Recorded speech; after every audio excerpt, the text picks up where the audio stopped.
Hello everyone, welcome back to a new video. आज हम इस वीडियो में देखेंगे कि कंटिन्यूस स्टेटमेंट के बारे में। एक प्रोग्राम लिखकर हम एक प्रॉब्लम को सॉल्व कर कर उसके बारे में समझते हैं। सो क्वेश्चन है, write a program to generate the list of the students who has paid the fees considering hall ticket numbers 5 and 7 are fee defaulters. So example के तौर पर 1 to 10 स्टूडेंट्स है। सो टोटल 10 स्टूडेंट्स है और उसमें से 5 and 7 hall ticket number 5 and 7 वाले students ने 2 स्टूडेंट्स ने फ़ी पे नहीं की है। तो हमें आउटपुट में 5 और 7 नहीं आना चाहिए, बाकी सबको हमें प्रिंट करना है। तो चलिए देखते हैं हमें इसे कैसे लिखना है। पहले हम समझते हैं कि कंटिन्यूस स्टेटमेंट होता क्या है। कंटिन्यूस स्टेटमेंट है when this statement is executed it goes to the loop condition.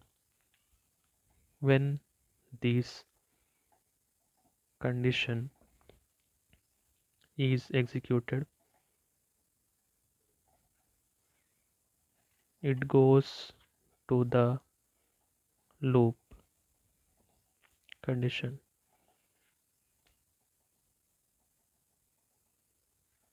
ignoring the below statements.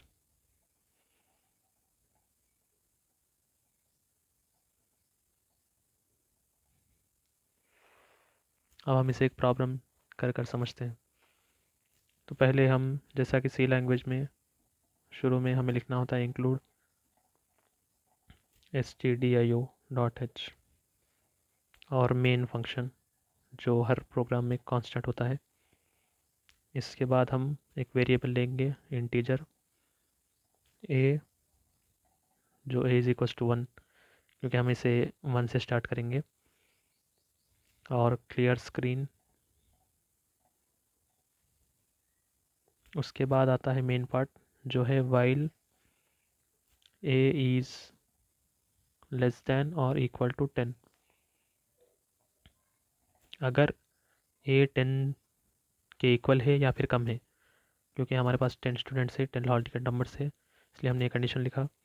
उसके बाद हम लिखेंगे if a is equal to 5 और a इज़ इक्वल्स टू 7, क्योंकि ये दो हॉल टिकट नंबर वाले दो स्टूडेंट्स ने फीस नहीं पे करी है। सो तब क्या होगा कि a plus plus continue,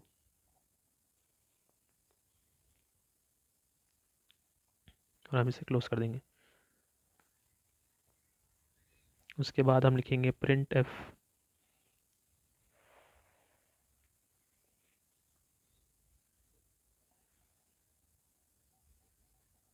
percentage D,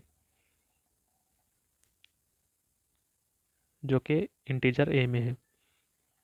उसके बाद a प्लस प्लस, और हम इसे क्लोज कर देंगे और गेट सी एच रिटर्न। ये दो चीज़ें भी हर सी प्रोग्राम में लिखना ज़रूरी होता है, जो कि कांस्टेंट होते हैं। अब हम समझते हैं कि प्रोग्राम में हो क्या रहा है। पहले ए इज इक्वल टू 1, मतलब 1 से प्रोग्राम स्टार्ट होगा, 1 नंबर से। उसके बाद यहाँ पर आएगा और वो कंडीशन चेक करेगा कि कंडीशन सेटिस्फाई हो रहा है या नहीं हो रहा है, कि while A is less than और इक्वल टू 10, क्या ए की वैल्यू 10 से कम है या इक्वल है। अगर है तो फिर वो इफ़ पर आ जाएगा और इफ़ पे चेक करेगा कि क्या ए की वैल्यू 5 और 7 है। अगर नहीं है तो वो डायरेक्टली प्रिंट कर देगा, print F percentage D A, मतलब ए से वो वैल्यू लेगा और उसको वो प्रिंट कर देगा। सो फर्स्ट हमारे पास आ जाएगा आउटपुट, हम यहाँ लिख लेते हैं साइड में।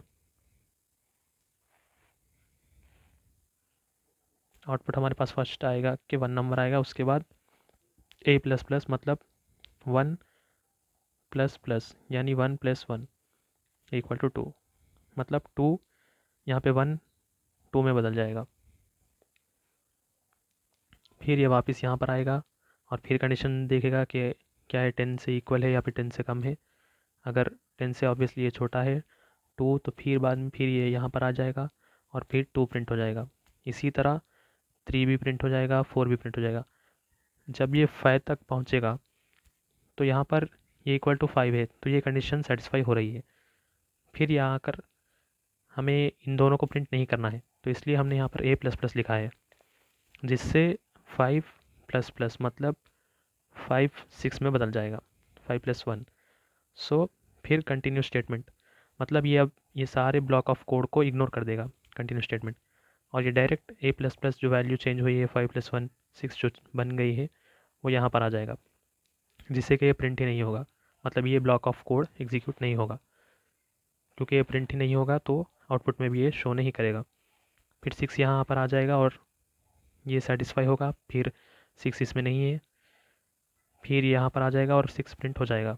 इसी तरह फिर 7 आएगा और 7 यहाँ पर सेटिस्फाई कर रहा है वाइल के बाद इफ़ कंडीशन के अंदर, तो फिर 7 की वैल्यू हमें प्रिंट नहीं करना है, इसलिए हम a++ के अंदर 7 को इंटीग्रेट करेंगे। सो 7+1 ये 8 बन जाएगा और ये नीचे का ब्लॉक ऑफ कोड एग्जीक्यूट नहीं होगा। फिर वापस ये यहाँ पर आ जाएगा 8, फिर यहाँ पर आकर प्रिंट हो जाएगा और आउटपुट में 8 से 8 शो करेगा। इसी तरह 9 भी और 10 भी। तो इस तरह हम 1 से 10 जितने भी हॉल टिकट नंबर्स है, जितने भी स्टूडेंट्स हैं, उनके आउटपुट में जो है उनका हॉल टिकट शो करेंगे, और 5 और 7 नंबर वाले हॉल टिकट नंबर वाले स्टूडेंट्स जो है जिसने फ़ी पे नहीं करी है वो आउटपुट में शो नहीं करेंगे इस तरह। सो मेन टेक अवे जो आपको याद रखना है ये है कि कंटिन्यू स्टेटमेंट जब एग्जीक्यूट होगा, ये जब एग्जीक्यूट करेंगे तो बिलो स्टेटमेंट्स को इग्नोर कर देगा और लूप कंडीशन ये एग्जीक्यूट होगा जिस तरह यहाँ पर हुआ है।